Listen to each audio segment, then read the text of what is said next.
Hello and welcome to Azariah's Studio. My name is Sarah. I am the artist and designer behind Azariah's Studio. In this tutorial, I'm going to show you how to join with your crochet round with something other than a slip stitch and talk to you about why this might be something you want to do.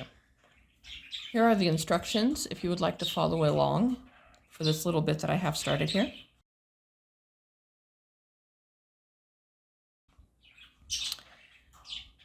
Okay, insert your hook into the loop.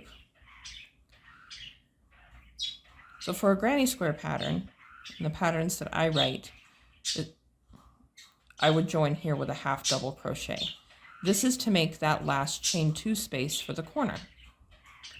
So to join with a half double crochet, yarn over, insert the hook into the top of the first double crochet made, yarn over, pull up a loop. You now have 3 on the hook, yarn over and draw through 2. This has you set up and ready to go to work in the middle of that chain 2 space immediately. I'm going to go ahead and back this out. Some granny square corner chain spaces are 3, in which case you could chain 1, yarn over, insert hook into the first double crochet made, yarn over, pull up a loop. You have 3, yarn over, draw through 3. So that is a chain 1 and a half double crochet. Again, it makes the final corner chain space. I've also worked patterns that have you chain 1,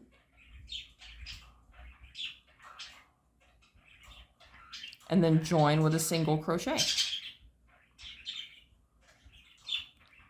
to make up the last chain 2 space.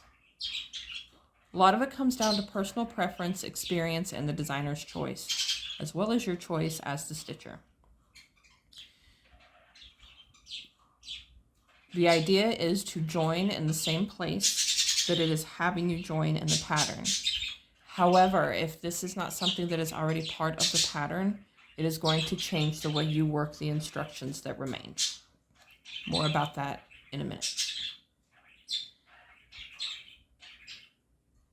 This type of joining is used a lot in doilies, especially doilies that have larger chain spaces. Let me get some chain spaces going and I'll give you an idea. So I'm making chain 5 loops. Anything that gets to 5 or over, I call them loops instead of spaces because they are now very large. So chain 5 loops with a single crochet in the corner. Okay, so I would be joining to this first single crochet. But if I don't want, and then I want to be able to work in the middle of the chain 5 loop following. So this is one way to do it. Chain 5, join with a slip stitch. Okay, but now I want to work in the middle of this one. So you have to slip stitch into the next 3 chains. And especially in a doily that might have round after round after round of chain spaces, I don't like the way this looks because after it gets blocked and all spread out and everything's pretty, that part right there is going to stand out really badly and it's just not going to look good. So how do you avoid that? All right, take out the chain 5.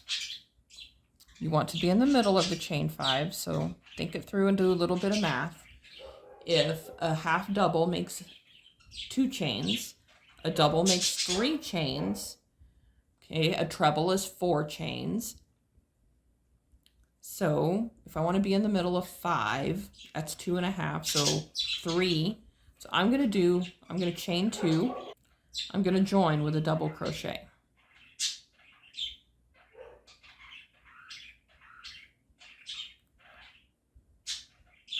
And now I am in the middle of that chain 5 space ready to work. And everybody's going to be nice and smooth. Chain 5 obviously was not big enough to get around this little bit of a square.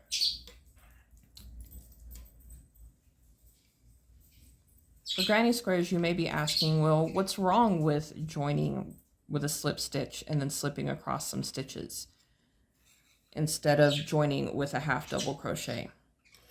There's nothing wrong with it. It's a very valid and acceptable method and way to do it. Again, it's personal preference. So I have a larger square here, and instead of in the corner, I'm now here in the middle of this side, and I need my next stitches need to be in here, so I have to slip stitch across here and then chain up and make those. And as I go around, that join is going to shift. Like if this were a block, that join's going to shift every block. The next one, it's going to be in the middle of this corner, and then it'll be over here. And personal preference, I don't like that. Also, the slip stitches show a little. They're right here. So the fronts of these don't look quite the same as the fronts of these. You can see there's something a little extra here compared to these. The reason I don't like that, especially, is when you're working with a multicolored yarn, because you have no control over where it's going to end. Let's see where I'm at. So this has got a lot of colors in it. I joined here with a slip stitch to the top of this double crochet, and I had to slip stitch here, and then into the chain space, and then chain to get started on the corner. That's going to show. It's very obvious that these are extra stitches and not part of this. So how this hangs out here, and you can tell that it's all the same yarn right here. It was in one linked together. This is very obvious that it is not. Again, all personal preference. So do some practice, see what you think.